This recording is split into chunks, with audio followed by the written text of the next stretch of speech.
புரட்சி தலைவர் எம்ஜிஆர் அவர்கள் சொல்லுவார்கள், அண்ணாயிசம் அண்ணாவிசம் என்று மேடையிலே பேசும் பொழுது திரு எடப்பாடி அவர்கள் என்ன சொல்றாருன்னா, அமித்ஷாயிசம் அமித்ஷாயிசம் என்று. எந்த பிரச்சனையா இருந்தாலும் அவங்க அலுவலகத்தில் உட்காந்து தீக்கிறதே இல்லை. நேராக அடுத்த ஃப்ளைட்டை பிடிச்சி யாரா இருந்தாலும் டெல்லிக்கு தான். அதிமுக ஹெட் குவார்ட்டர்ஸே இப்போ டெல்லிக்கு மாத்திட்டாங்க. 4 வருஷம் காணும் ஆளை, எங்க போனாருன்னு தெரியல. இப்போ தேர்தல் வந்த உடனே ஒரு பஸ்ல மேலே ஏறி நின்றுட்டு வந்துட்டாங்க. ஆங்கிலத்திலே ஒரு அமைச்சருக்கு கடிதம் எழுதினால் பாதி நேரம் எங்களுக்கு பதில் வர்றது ஹிந்தியில். என்னால் தமிழிலும் படிக்க முடியும், அதே நேரத்திலே ஆங்கிலத்திலும் படிக்க முடியும். ஆனால் இதெல்லாம் எதிர்த்து கேள்வி கேட்டால் நம்மெல்லாம் நக்சலைட்டுகள், அர்பன் நக்சல்ஸ். இந்திய நாடாளுமன்றத்தை தாக்கிய பெருமை, தாக்க முற்பட்ட பெருமை இருக்கக்கூடிய பாகிஸ்தான்லேருந்து வந்து யாரும் தாக்கலை, வேற நாடுகள்லேருந்து வந்து யாரும் தாக்கலை. நக்சலைட்ஸ் சொல்றாங்களே அவங்க தாக்கலை. ஆர்எஸ்எஸ் வரக்கூடிய வழியிலே எல்லாம் இந்த கூட்டத்திற்கு வந்து கொண்டிருக்கக்கூடிய சகோதர சகோதரிகளை பார்த்து கொண்டேதான் வந்தோம். இவ்வளவு பெரிய கூட்டமாக இருந்தாலும் ஆம்புலன்ஸ் வந்த பொழுது திராவிட முன்னேற்ற கழக உடன்பிறப்புகள் அதற்கும் வழிவிட்டோம். அதுக்கு காரணம் அந்த 108 கொண்டு வந்ததே நம்முடைய தலைவர் கலைஞர் அவர்கள். உயிரின் மதிப்பை அறிந்தவர்கள் நாம், எல்லோரையும் சமமாக நினைக்க தெரிந்தவர்கள் நாம். சில பேர் கூட்டத்தில் ஆம்புலன்ஸ் வந்தால் அந்த ஆம்புலன்ஸை ஓட்டக்கூடியவர்களை மிரட்டி கொண்டிருக்கிறார்கள். இவங்கெல்லாம் தமிழ்நாட்டில் ஆட்சிக்கு வர வேண்டும் என்று துடித்து கொண்டிருக்கிறார்கள். எப்படிப்பட்ட மனிதர்களை நாம் இந்த தேர்தலிலே எதிரணியிலே பார்த்து கொண்டிருக்கிறோம் என்பதற்கு இதைவிட ஒரு உதாரணம் இருக்க முடியாது. மனிதர்கள் மீது, மனித உயிர்கள் மீது அக்கறையே இல்லாதவர்களை இன்று நாம் எதிர்த்து கொண்டிருக்கிறோம். அவங்க கூட்டணி வைத்திருக்கக்கூடியவர்கள் அதைவிட மனிதர்களுடைய உரிமைகள், இந்த நாட்டுடைய உரிமைகள், மாநில உரிமைகள், ஜனநாயகம் எல்லாத்தையும் குழி தோண்டி புதைச்சு விட வேண்டும் என்று நினைக்கக்கூடிய பாஜகவோடு கூட்டணி. ஒன்று துரோகம், இன்னொன்று மனித உரிமை பறிப்பு. இது இரண்டும் சேர்ந்து இந்த தேர்தலிலே நமக்கு எதிரணியிலே அணிவகுத்திருக்கிறது. அதனால தான் தமிழ்நாட்டில் இருக்கக்கூடிய நம்முடைய கடமை என்ன என்பதை நினைவுபடுத்தக்கூடிய வகையிலே உறுதிமொழியோடு இந்த கூட்டத்தை நாம் துவங்கி இருக்கிறோம். நம்முடைய முதலமைச்சர் அவர்கள் ஒவ்வொரு கூட்டத்திலும் அந்த உறுதிமொழியை நாம் மறுபடி மக்களுக்கு நினைவுபடுத்த வேண்டும் என்று தெள்ளத் தெளிவாக எடுத்து சொல்லியிருக்கிறார்கள். இந்த மண் ஒவ்வொரு காலகட்டத்திலும் தன்னுடைய உரிமைகளுக்காக, மக்களுடைய உரிமைகளுக்காக போராடி இருக்கக்கூடிய மண்ணிலே என்னுடைய முதல் கூட்டத்தை பேசுவதிலே நான் பெருமை அடைகிறேன். தோல் சீலை போராட்டம் அதில் தொடங்கி தமிழ்நாட்டின் எல்லை போராட்டம், தமிழ்நாட்டின் எல்லை போராட்டத்திலே தமிழ்நாடு முழுவதும் மொழி போரும் நடந்து கொண்டிருக்கக்கூடிய அதே காலகட்டத்திலே தமிழ்நாட்டின் எல்லைக்காகவும் போராடிய மண் இந்த மண். அந்த போராட்ட தியாகிகளை 1974 ஆண்டு தலைவர் கலைஞர் அவர்கள்தான் மொழிப்போர் தியாகிகளுக்கு இணையான தியாகிகள் என்று அவரை அரசு அங்கீகரித்த ஆண்டு தலைவர் கலைஞர் அவர்களுடைய ஆட்சியிலே. இப்படி எத்தனையோ போராட்ட வரலாறுகளை கொண்டிருக்கக்கூடிய மண் இந்த மண். அந்த மண்ணிலே நின்று கொண்டு இன்று தமிழ்நாட்டின் உரிமைகளுக்காக தமிழ்நாட்டை தலை குனிய விடமாட்டோம் என்று சொல்லக்கூடிய வகையிலே இந்த கூட்டத்திலே கலந்து கொள்வதிலே நான் பெருமை, மகிழ்ச்சி, உவகை அடைகிறேன். நாம் தொடர்ந்து பாஜக ஆட்சியிலே தமிழ்நாட்டின் உரிமைகள் எந்த அளவுக்கு பறிக்கப்படுகிறது என்பதை உணர்ந்திருக்கிறோம். நம்முடைய மாணவர்கள், பிள்ளைகள் படிப்பதற்கு நமக்கு தர வேண்டிய SSA, அதுவும் நமக்கு புரியல மொழியில் பேரை வைக்க மாட்டாங்க, எழுதி தான் வேற எடுத்துகிட்டு வரணும். சமக்ர சிக்ஷா அபியான், அதுக்கு என்ன அர்த்தம்னு கேட்டிங்கன்னா எனக்கு தெரியாது. யாருக்காவது ஹிந்தி தெரியும்னா சொல்லுங்க. சமக்ர சிக்ஷா அபியான் அதாவது SSA, அதன் வழியாக தமிழ்நாட்டில் இருக்கக்கூடியவர்கள் புதிய கல்விக் கொள்கையை ஏற்றுக்கொள்கிறோம், இருமொழி கொள்கையை கைவிட்டுவிட்டு 3 மொழிகளை இந்தியை திணிப்பதை ஏற்றுக்கொள்கிறோம் என்று கையெழுத்து இட்டால் நமக்கு கொடுக்க வேண்டிய நியாயமாக நம்ம வீட்டு பிள்ளைங்க படிக்கிறதுக்காக அவங்க தர வேண்டிய 5000 கோடியை தருவார்கள். இல்லை என்றால் தரமாட்டாங்களாம். எவ்வளவு போராட்டத்திற்கு பிறகு நம்முடைய பிள்ளைகள் படிக்கக்கூடிய ஒரு சூழலை இந்த மண்ணிலே நாம் பெற்றிருக்கிறோம் என்பதை நாம் புரிந்து கொள்ள வேண்டும். ஒரு காலகட்டத்தில் நம்ம பிள்ளைங்களெல்லாம் படிக்க விட மாட்டாங்க. இவ்வளவு பெண்கள் வந்திருக்கீங்க, பெண்கள் படிக்க முடியுமா? ஒரு காலகட்டத்தில் கிடையாது. இங்கே இருக்கக்கூடிய பெரியவர்களை கேட்டால் தெரியும், படிக்க விடுவாங்களா? எதுக்கு படிப்பு? வீட்டில் இரு. சில பேருக்கு மட்டும்தான் படிப்பு, மற்றவங்களுக்கு கல்வி கற்பதற்கான உரிமை கிடையாது. ஜாதியின் பெயரால் அவர்களுக்கு கல்வி மறுக்கப்பட்ட காலங்கள் எல்லாம் இருந்தது. இன்னைக்கு தமிழ்நாட்டில் பள்ளிக்கூடத்துக்கு போகாத பிள்ளைகளே கிடையாது. பள்ளிக்கூடத்துக்கு மட்டும் இல்லை, இந்தியாவிலேயே அதிகமாக கல்லூரிக்கு போகக்கூடிய மாணவர்கள் இருப்பது, அதில் முதல் 2 இடங்களுக்குள் வருவது தமிழ்நாடு. இந்த புதிய கல்விக் கொள்கையில் கூட இன்னும் 30 வருஷத்துக்கு தான் அந்த 50% கழித்து தான் 50% தொடுவாங்களாம். அதை இன்னைக்கு நம்ம கடந்துட்டோம். ஆனால் இந்த நிலை வருவதற்கு எத்தனை போராட்டங்கள், நீதி கட்சி தொடங்கி திராவிட இயக்கத்தின் போராட்டங்கள், திராவிட முன்னேற்ற கழகத்தின் ஆட்சியிலே நாம் செய்திருக்கக்கூடிய சாதனைகள். பெண்கள் படிக்கிறதுக்காகத்தான், பள்ளி படிப்பை முடிப்பதற்காகத்தான் தலைவர் கலைஞர் அவர்கள் திருமண உதவி திட்டத்தையே கொண்டு வந்தார்கள். அது மட்டும் இல்லாமல் முதல் தலைமுறை சார்ந்திருக்கக்கூடிய மாணவர்களுக்கு ஸ்காலர்ஷிப், கட்டணமில்லா கல்வி என்று எத்தனையோ திட்டங்கள். ஒவ்வொரு சின்ன சின்ன ஊர்லேயும் கல்லூரிகளை தொடங்கியது திராவிட முன்னேற்ற கழக ஆட்சியிலே, தலைவர் கலைஞர் அவர்களோட ஆட்சியில். இத்தனை முன்னெடுப்புகளுக்கு பிறகுதான் இந்த சாதனையை நாம் தொட்டிருக்கிறோம். இதையெல்லாம் பாழடிக்கக்கூடிய வகையிலே, இல்லாமல் செய்யக்கூடிய வகையிலே ஒன்றியத்தில் இருக்கக்கூடிய பிஜேபி ஆட்சி, நீ ஹிந்தி படி, நாங்கள் சொல்கிறக்கூடிய விதத்திலே தான் நீ பள்ளிக்கூடங்களை நடத்தணும், எந்த குலக்கல்வியை எதிர்த்து போரிட்டு வெற்றி பெற்றோமோ அதே குலக்கல்வியை கொண்டு வரோம். இதையெல்லாம் ஏற்றுக்கொண்டால் தான் 5000 கோடி உங்கள் மாணவர்களுக்கும் வீட்டு பிள்ளை படிக்கிறதுக்கு ஆன நிதியை நான் தருவேன் என்று சொல்கிறார்கள். நீட்டை கொண்டு வந்தாங்க. தலைவர் கலைஞர் அவர்களுடைய கனவு, ஒவ்வொரு மாவட்டத்திலையும் ஒரு அரசு மருத்துவ கல்லூரியை உருவாக்க வேண்டும் என்று. தனியார் கல்லூரிகளுக்கு எல்லாராலையும் போக முடியாது. அதை நாசம் செய்யக்கூடிய வகையிலே நீட் தேர்வுகளை கொண்டு வந்து நம் மாணவர்கள் மீது திணித்து, நமக்கு ஒரு காலகட்டத்தில் இருந்தது சமஸ்கிருதம் படித்தாதான் நீங்கள் மருத்துவ கல்லூரிக்கு போக முடியும். ஏன் சமஸ்கிருதம் படிக்கணும்னு சொன்னாங்கன்னு உங்களுக்கு புரியும்னு நினைக்கிறேன். கன்னியாகுமரிக்காரங்களுக்கு தெரியாதது ஒன்றும் இல்லை. நீங்கள் தானே தமிழ்நாடு முழுவதும் இருக்கக்கூடியவர்களுக்கு பாடம் எடுத்து கொண்டு இருக்கக்கூடியவர்கள் இல்லையா?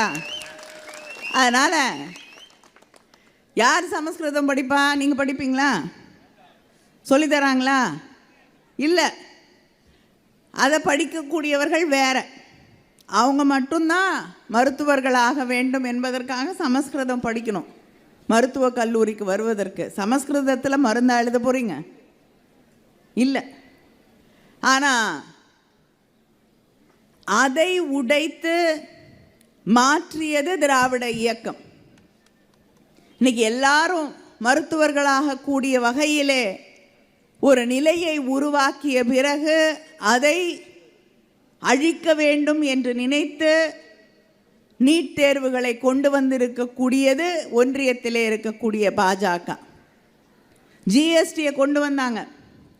கொண்டு வந்து தமிழ்நாட்டுக்கு வர வேண்டிய நிதியெல்லாம் அவர்கள் வாங்கி கொண்டு சென்று விடுகிறார்கள். தமிழ்நாட்டுடைய உள்நாட்டு உற்பத்தி சதவிகிதம் அப்படிங்கிறது 9.2. ஆனால் நம்முடைய நிதி பகிர்வு அதிலிருந்து நமக்கு வரி இல்லை பகிர்ந்து அவங்க தருவது 4% தான். வாங்கிக்கிறது கிட்டத்தட்ட 10%, 9.2%. ஆனால் நமக்கு வழங்கப்படுவது தரப்படுவது 4%. இப்படி வரியையும் வாங்கிக்கிட்டு நமக்கு எதுக்கு நிதி கேட்டாலும் கொடுக்காம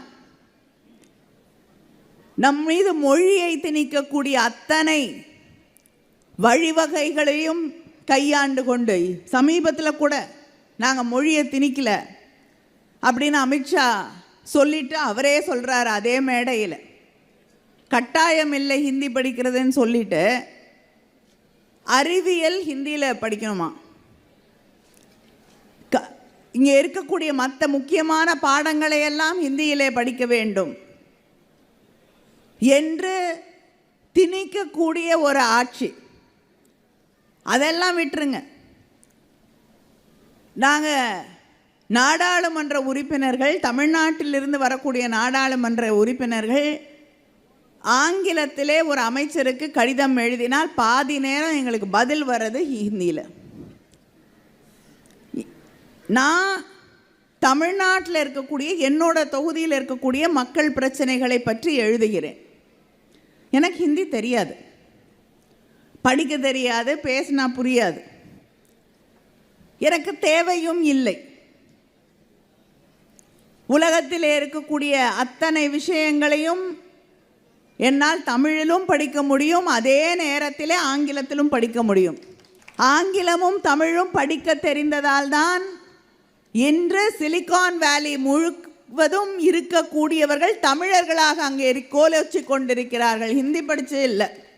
இப்படிப்பட்ட தமிழ்நாட்டிலேருந்து எனக்கு ஹிந்தி தெரியாது. நான் தமிழில் ஆங்கிலத்தில் என்னுடைய தொகுதி பிரச்சனையை நான் கடிதமாக எழுதுகிறேன். எனக்கு பதில் வருவது ஹிந்தியில்.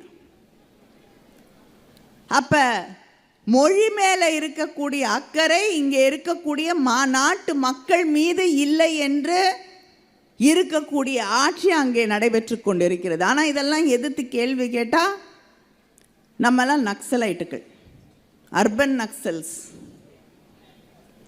இந்தியாவிற்கு எதிராக செயல்படக்கூடியவர்கள், நாட்டுக்கு எதிராக பேசக்கூடியவர்கள். ஆனால் உண்மையிலேயே நாட்டுக்கு எதிராக செயல்படக்கூடியது ஆர்எஸ்எஸ் தான். பிரதமர் கொடியேற்றிவிட்டு அதே மேடையிலே ஆர்எஸ்எஸ்ஸின் பெருமையை எல்லாம் பேசினார். ஒரே பெருமையை விட்டுட்டார். அந்த பெருமை என்னன்னா, முதலாக சுதந்திர இந்தியாவிலே நாடாளுமன்றத்தை தாக்க சென்றது ஆர்எஸ்எஸ் தான். பசுவதை தடை சட்டத்தை கொண்டு வர வேண்டும் என்று ஆர்எஸ்எஸ் ஒரு முன்னெடுப்பை எடுக்கிறது, ஒரு கோரிக்கையை முன்வைக்கிறது. அதை எதிர்த்து பெருந்தலைவர் காமராஜர் அவர்கள் டெல்லியிலே மிக கடுமையாக அதை எதிர்க்கிறார். அந்த ஆர்எஸ்எஸ் இயக்கங்கள் எல்லாம் இணைந்து நவம்பர் 7ஆம் தேதி 1966 ஆண்டு டெல்லியிலே ஒரு பேரணியாக வந்து நாடாளுமன்றத்தை முற்றுகையிட்டு தாக்க முற்படுகிறார்கள். முதல்ல இந்திய நாடாளுமன்றத்தை தாக்கிய பெருமை, முற்பட்ட பெருமை இருக்கக்கூடிய பாகிஸ்தான்லேருந்து வந்து யாரும் தாக்கலை, வேற நாடுகள்லேருந்து வந்து யாரும் தாக்கலை, நக்சலைட்ஸ்ன்னு சொல்கிறாங்களே அவங்க தாக்கலை. ஆர்எஸ்எஸ், எந்த ஆர்எஸ்எஸ்ஸின் பெருமையை திரு நரேந்திர மோடி அவர்கள் பேசுகிறாரோ அந்த ஆர்எஸ்எஸ் தான் நாடாளுமன்றத்தை, இந்தியாவின் பாராளுமன்றத்தை முதலாக தாக்கியவர்கள். அவர்கள்தான் அன்று காங்கிரஸில் இருந்த அத்தனை தலைவர்கள் வீடுகளையும் முற்றுகையிட்டார்கள். நாடாளுமன்ற உறுப்பினர்களை எல்லாம் தாக்க முற்பட்டார்கள். பெருந்தலைவர் காமராஜர் அவர்கள் வீட்டுக்கு தீ வைத்து அவரை தாக்க முற்பட்டவர்கள். அந்த தீயிலிருந்து அவரை காப்பாற்றுவதே பெரும்பாடாக மாறக்கூடிய ஒரு சூழலை உருவாக்கியவர்கள் அவர்கள். இன்னைக்கு வந்து தேசியத்தை பற்றி, தேசபக்தியை பற்றி, நாட்டை பற்றி, நாடாளுமன்றத்தை பற்றி பேசக்கூடியவர்களுக்கு எந்த தகுதியும் கிடையாது என்பதை அவர்கள் புரிந்து கொள்ள வேண்டும், நாமும் புரிந்து கொள்ள வேண்டும். இப்படிப்பட்ட இவர்கள்தான் இந்த நாட்டிலே ஆட்சி செய்து கொண்டிருக்கிறார்கள். இவங்க கையில் ஆட்சியை கொடுத்ததால தான் இன்னைக்கு ஜனநாயகத்தில் நம்பிக்கை இல்லை அவர்களுக்கு. அவங்க தேர்தல் ஆணையத்தை தன் கையிலே வைத்து கொண்டு தேர்தல் ஆணையத்தின் வழியாகவே வெற்றிகளை பெற்றுக்கொண்டிருக்கக்கூடியவர்கள். இதுவரைக்கும் வந்த எந்த ஆட்சி வந்தாலும் மக்களால் தேர்ந்தெடுக்கப்பட்ட ஆட்சி அங்கே பதவிக்கு வர வேண்டும். நாம் அந்த கொள்கைகளை ஏற்றுக்கொள்கிறோமோ இல்லையோ அது வேறு. மக்கள் எதை தேர்ந்தெடுக்கிறார்கள்? நாம் அடிக்கடி சொல்லுவோமே, மக்கள் தீர்ப்பே மகேசன் தீர்ப்பு என்று. மக்கள் முடிவெடுத்து விட்டால் அதுதான் இறுதியான முடிவு. யார் அங்கே ஆட்சி செய்ய வேண்டும், பொறுப்பிற்கு யார் வர வேண்டும் என்று மக்கள் தேர்ந்தெடுக்க வேண்டும். ஆனால் இன்று ஒன்றியத்திலே இருக்கக்கூடிய பிஜேபி, பல மாநிலங்களிலே பொறுப்பேற்று கொண்டிருக்கக்கூடிய பிஜேபி ஆட்சியை மக்கள் தேர்ந்தெடுத்தாங்களா? நீங்கள் ஓட்டு போட்டு தேர்ந்தெடுத்தீங்களா? நம்முடைய சகோதர சகோதரிகள் மற்ற மாநிலங்களில் இருக்கக்கூடியவர்கள் உண்மையிலேயே தேர்ந்தெடுத்தாங்களா? இல்லை என்றால் தேர்தல் கமிஷனை கையில் வைத்து கொண்டு ஆட்சியை பிடித்திருக்கிறார்களா என்று தெரியவில்லை. எத்தனையோ மாநிலங்களிலே திடீர்னு ஒரு தொகுதி எடுத்துக்கிட்டிங்கன்னா ஆயிரக்கணக்கான, லட்சக்கணக்கான ஓட்டுக்கள் அங்கே காணாமல் போகிறது. புதிதாக வாக்குகள் கொண்டு வந்து சேர்க்கப்படுகிறது. முக்கியமாக சிறுபான்மை மக்கள் இருக்கக்கூடிய பகுதிகளெல்லாம், தலித் மக்கள் இருக்கக்கூடிய பகுதியெல்லாம், முக்கியமாக பெண்கள் அதிகமாக வாக்களிக்கக்கூடிய பகுதிகளில் வாக்குகள் காணாமல் போய்விடுகிறது. பீகாரில் இன்னைக்கு எஸ்ஐஆரை கொண்டு வந்து எஸ்ஐஆருக்கு புதிய பெயர் வைத்திருக்கிறார்கள். ஸ்பெஷல் இன்டென்சிவ் ரிவிஷன் என்பதை மாற்றிவிட்டு ஷா இன்டென்ஷன் ரிவிஷன் என்று. ஏன்னா ஷா எதை நினைக்கிறாரோ, அமித்ஷா எதை நினைக்கிறாரோ செய்யக்கூடிய ஒரு ரிவிஷனாக, ஒரு பயிற்சியாக அது மாறிவிட்டிருக்கிறது. அவர்கள் நினைத்தபடி இன்னைக்கு பீகாரில் தேர்தல் நவம்பர் மாதம் வரப்போகுது. அங்கே ஆயிரக்கணக்கான வாக்குகள் ஒவ்வொரு தொகுதியிலையும், இஸ்லாமிய மக்கள் வாழக்கூடிய பகுதிகளில், கிறிஸ்தவ மக்கள் வாழக்கூடிய பகுதிகளில், யார் யாரெல்லாம் அவங்களுக்கு ஓட்டு போட மாட்டாங்களோ அந்த பகுதிகளில் இருக்கக்கூடிய வாக்குகளை எல்லாம் காணவில்லை, குறைக்கப்பட்டிருக்கிறது. இது தேர்தல் கமிஷனை கையில் வச்சுக்கிட்டு இந்த நாட்டின் ஜனநாயகத்தை, மக்களுடைய வாக்குரிமையை குழி தோண்டி பறிக்கக்கூடிய ஒரு செயல் என்பதை நாம் புரிந்து கொள்ள வேண்டும். நமக்கு அடிப்படை உரிமை என்ன? வாக்குரிமை. அதை நம்ம கிட்ட இருந்து யாரும் பறித்து விடக்கூடாது என்பதை நாம் புரிந்து கொள்ள வேண்டும். ஆனால் அந்த அடிப்படை உரிமையை நம்மிடம் பறிக்கக்கூடிய செயலைத்தான் தொடர்ந்து பிஜேபி ஒவ்வொரு இடத்துலையும் செஞ்சுக்கிட்டு இருக்கு. நான் மிகப்பெரிய உதாரணம், ஒரு பகுதியில் கிட்டத்தட்ட 120 பேரை புதுசாக பட்டியலில் சேர்த்துருக்காங்க. சரி, 120 பேர் ஒரே வீட்டில் இருக்காங்களே, எப்படிப்பட்ட வீடாக இருக்கும், பெரிய பங்களாவாக இருக்குமா, என்னவா இருக்கும்னு பார்க்கறதுக்குன்னு போயிருக்காங்க. காங்கிரஸ்ல இருந்து அந்த பட்டியலை வாங்கி கொண்டு எடுத்துக்கொண்டு சென்றிருக்கிறார்கள். அங்கே போய் பார்க்கும் பொழுது அந்த 120 பேர் இருக்கக்கூடிய இடம் என்பது ஒரே ஒரு ரூம், ஒரே ஒரு அறை. அதில் 2 பேர் இருக்காங்க, அவங்களுக்கும் ஓட்டு இல்லையாம். ஆனால் அந்த முகவரியிலிருந்து 120 பேர் பதிவு செய்யப்பட்டிருக்கிறார்கள். ஒரு இடத்துல, ஒரு அட்ரஸில், ஒரு வீட்டில் இவ்வளவு தகிடுதத்தம் நடந்து கொண்டிருக்கிறது என்றால் நாடு முழுவதும் என்னென்ன செய்து கொண்டிருக்கிறார்கள் என்பதை நீங்கள் புரிந்து கொள்ள வேண்டும். மற்ற எல்லாத்தையும் விட்டுடலாம், நம்முடைய அடிப்படை உரிமையை கூட நமக்கு தர மறுக்கக்கூடிய ஒரு ஒன்றிய அரசு அங்கே இருக்கிறது. இந்த ஆட்சி, அது ஒன்றியமாக இருக்கட்டும், அவர்களுடைய கையை பிடித்து கொண்டு இன்று வலம் வந்து கொண்டிருக்கக்கூடிய அதிமுகவாக இருக்கட்டும், அவர்களுக்கு நாம் என்றும் இடம் கொடுத்து விடக்கூடாது என்பதை நாம் புரிந்து கொள்ள வேண்டும். அதிமுகவை துவங்கிய புரட்சி தலைவர் எம்ஜிஆர் அவர்கள் சொல்லுவார்கள், அண்ணாயிசம் அண்ணாவிசம் என்று மேடையிலே பேசும் பொழுது, இன்னைக்கு அங்கே தலைமை பொறுப்பை ஏற்றுக்கொண்டிருக்கக்கூடிய திரு எடப்பாடி அவர்கள் என்ன சொல்றாருன்னா, அமித்ஷாயிசம் அமித்ஷாயிசம் என்று. எதுவாக இருந்தாலும், எந்த பிரச்சனையாக இருந்தாலும் அவங்க அலுவலகத்தில் உட்காந்து தீக்கிறதே இல்லை. நேராக அடுத்த ஃப்ளைட்டை பிடிச்சி யாராக இருந்தாலும் டெல்லிக்கு தான். அதிமுக ஹெட் குவார்ட்டர்ஸே இப்போ டெல்லிக்கு மாற்றிட்டாங்க. டெல்லிக்கு மாற்றிட்டாங்களா இல்லைனா திரு அமித்ஷா அவர்கள் எங்கே இருக்காரோ அங்கே மாற்றிட்டாங்களான்னு தெரியல. அவர் எங்கே இருந்தாலும் அங்கே ஓடுறாங்க. அவர் கேட்காம, அவர்கிட்ட கேட்காம மூச்சு விடுறது இல்லை. கட்சியில் யாரும் ஒருத்தரோட ஒருத்தர் பேசிக்கிறது கூட கிடையாது. அங்கேருந்து சொல்லணும், டெல்லியிலேருந்து சொல்லணும், நீங்கள் 2 பேரும் பேசிக்கலாம், நீங்கள் 2 பேரும் பேச வேண்டாம். இப்படி ஒரு கட்சியை நடத்தி கொண்டிருக்கிறார்கள்.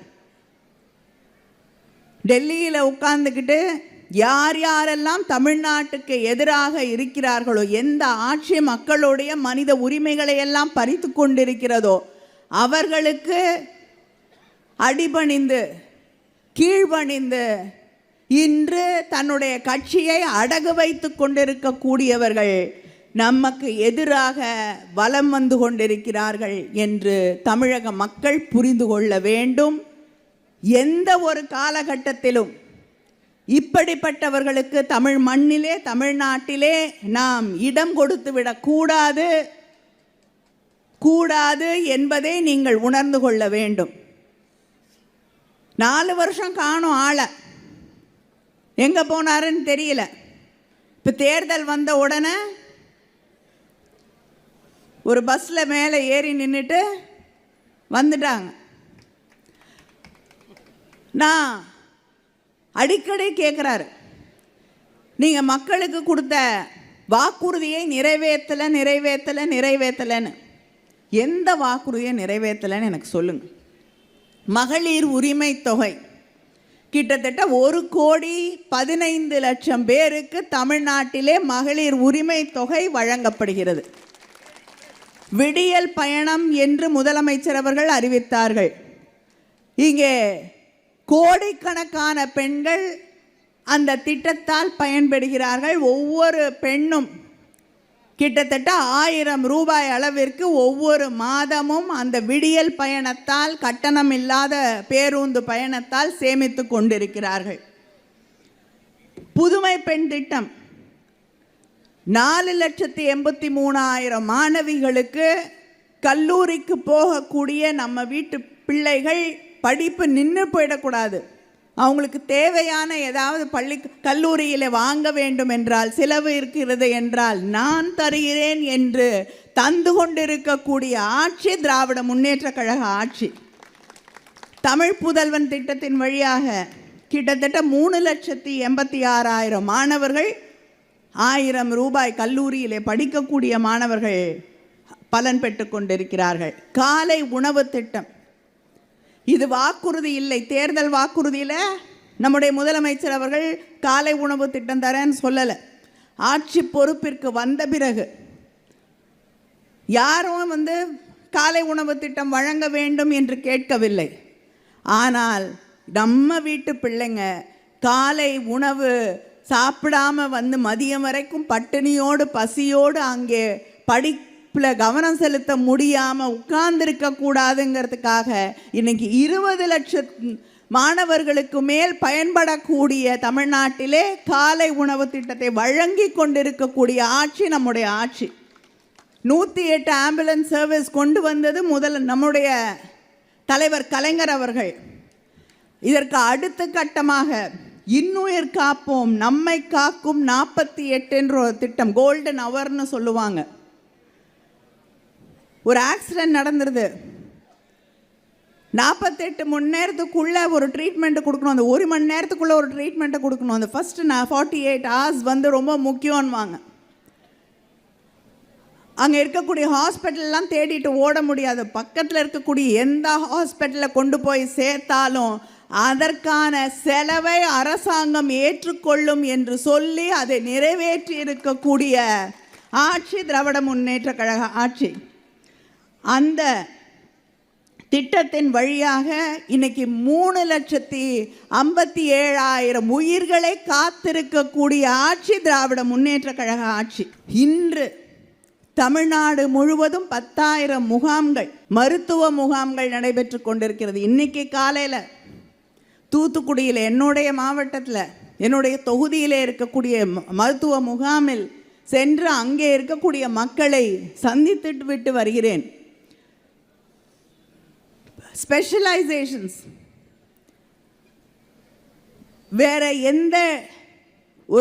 வேற எந்த மாநிலத்திலையும், வளர்ந்த நாடுகளில் கூட கிராமப்புறங்களிலே இப்படிப்பட்ட சிகிச்சைகள் கிடைக்குமா என்று கனவு கூட காண முடியாத ஒரு நிலை இருக்கக்கூடிய சூழலிலே சாதாரண ஒரு கிராமத்திலே கார்டியாலஜியாக இருக்கட்டும், எந்த நிபுணர்களாக இருக்கட்டும், அந்த முகாம்களிலே நீங்கள் அவர்களை பார்த்துவிட முடியும் என்று சொல்லக்கூடிய அந்த முகாம்களை நடத்தி கொண்டிருப்பது திராவிட முன்னேற்ற கழக ஆட்சி. இப்படி ஒவ்வொரு நாளும் மக்களுக்கான திட்டங்கள், தொழில் முதலீடுகள், வேலை வாய்ப்புகள் என்று உயர்கல்விக்கான புதிய திட்டங்கள், நான் முதல்வன் திட்டம் என்று ஒவ்வொரு நாளும் மக்களுக்கான திட்டங்களை, அது தேர்தல் வாக்குறுதியாக இருக்கட்டும், இல்லை என்றாலும் புதிதான திட்டமாக கோரிக்கை வருவதற்கு முன்னால் செய்து காட்டிக் கொண்டிருக்கக்கூடிய ஒரு நல்லாட்சி நம்முடைய ஆட்சி.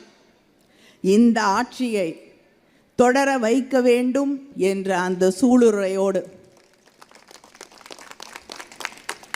வேறு யாரும் தமிழர்களுடைய வளர்ச்சியை தடுத்து நிறுத்திவிடாதபடி, தமிழர்களுடைய பெருமைகளை எல்லாம் அங்கீகரிக்காத ஒரு ஒன்றிய அரசாங்கம், கீழடி பற்றி அந்த அகழ்வாய்வுகளை பற்றி அந்த ரிப்போர்ட் ஆய்வறிக்கைகளை அவர்கள் வெளியிடக்கூட மறுக்கிறார்கள்.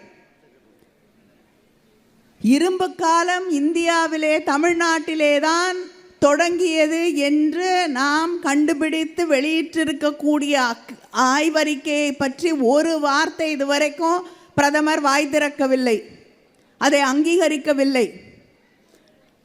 தமிழருடைய பெருமைகளை மறுக்கக்கூடிய, தமிழ் மொழியை மறுக்கக்கூடிய அவர்களுக்கு இந்த மண்ணிலே இடம் கொடுத்து விடக்கூடாது, தமிழ்நாட்டை குனிய விட்டுவிடக்கூடாது என்ற அந்த உறுதியை இந்த மேடையிலே இங்கே இருக்கக்கூடிய அத்தனை பேரோடு நானும் சேர்த்து எடுத்துக்கொள்கிறேன். தமிழ்நாட்டை நாம் ஒரு அரணாக நின்று பாதுகாப்போம். அடுத்த ஆட்சி என்பது இல்லை, இனிமேல் தமிழ்நாட்டிலே துரோகிகளுக்கு தமிழ் மானத்தை, இனமானத்தை, தமிழருடைய எதிர்காலத்தை கெடுக்கக்கூடிய யாருக்கும் இடமில்லை, இடமில்லை, இடமில்லை. நன்றி, வணக்கம்.